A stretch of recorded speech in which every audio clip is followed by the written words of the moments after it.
રાજકોટમાં જસદણ તાલુકામાં પાટીદાર સમાજની એક મહત્વપૂર્ણ બેઠક યોજાઈ। પાટીદાર પરિવારોની મુશ્કેલીઓના નિરાકરણ માટે આ બેઠકનું આયોજન કરવામાં આવ્યું છે। જસદણના પાટીદાર શૈક્ષણિક ભવન ખાતે મીટિંગનું આયોજન થયું અને પાટીદાર સમાજના યુવાનો તેમજ અગ્રણીઓ આ બેઠકમાં હાજર રહ્યા। વ્યાજખોરી ગુંડાગીરી સામે પાટીદાર સમાજે હવે ચળવળ શરૂ કરી છે। વ્યાજના વિષ ચક્રમાં ફસાયેલા લોકોને વ્યાજ ન ચૂકવવા જણાવવામાં આવ્યું છે, તો વ્યાજખોરો સામે ખુલીને ફરિયાદ કરવા આગળ આવવા પણ અપીલ કરી છે। વ્યાજનો ધંધો કરનારાઓની યાદી બનાવી પોલીસને આપવામાં આવશે તેવી પણ આ બેઠકમાં ચર્ચા કરવામાં આવી છે। આ દ્રશ્યો જોઈ શકો છો બેઠકનું આયોજન। જસદણ તાલુકાની અંદર ગુંડાગીરી ને લુખાગીરી જે ટપોરીગીરી જે તત્વો વધી રહ્યા છે એના સામે સમાજે મોહિમ ફૂંકી છે કે આવા એક પણ વ્યાજખોરોના ચુંગાલમાં કોઈ પણ સમાજનો યુવાન કે કોઈ પણ વ્યક્તિ ફસાણા હોય તો આજથી વ્યાજ બંધ કરવું, વ્યાજે નાણાં લેવા નહીં। જે કોઈ પણ લોકો આવા વ્યાજે નાણાં આપે છે અથવા ખોટી રીતે ફાઇનાન્સના લાયસન્સ લીધા વગર વ્યાજનો ધંધો કરાઈ રહ્યા છે એમની યાદી તૈયાર કરી અને પોલીસ પ્રશાસનને સોંપવી અને સરકાર પાસેથી એમના સહકાર લઈ અને આ તમામની આટડીઓ બંધ થાય।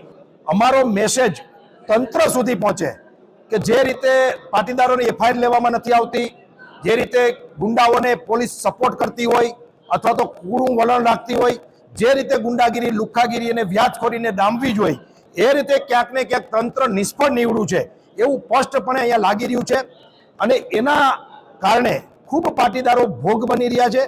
ત્યારે અમે આ એક મિટિંગનું આયોજન કર્યું હતું અને એ મિટિંગની અંદર આવેલા યુવાનોનો પણ આ જ સૂર છે। બેઠકમાં એવા પણ આક્ષેપો ઉઠ્યા હતા કે પાટીદાર યુવાનોને ખોટી લતે ચડાવી પરિવારોને બરબાદ કરવાનો પણ પ્રયાસ કરાય છે અને પછી રૂપિયાની માંગ કરવામાં આવે છે। ત્યારે આવી કોઈ લત પર ન ચડવા પાટીદાર યુવાનોને સમજાવવામાં આવ્યું અને વ્યાજખોરોના ત્રાસ ઉપરાંત પાટીદાર સમાજની દીકરીઓને ભગાડી જવા અનેક કિસ્સા પણ સામે આવી રહ્યા છે।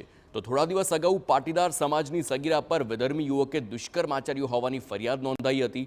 ત્યારે વિધર્મીઓએ ગ્રામ્ય વિસ્તારમાં 10થી વધુ છોકરીઓને ભોગ બનાવી હોવાનો પણ આરોપ પણ આ બેઠકમાં લાગ્યો છે। દીકરીઓને ઉગારી લેવા આ વિગતો પોલીસને અપાશે તેની પણ ચર્ચા થઈ। ગ્રામ્ય વિસ્તારોમાં જે ફરિયાદો થઈ છે એમાં હજુ ઘણા બધા લોકો એમાં સંડોવાયેલા છે, ઘણી બધી દીકરીઓનો પણ એમાં ભોગ બનેલો છે।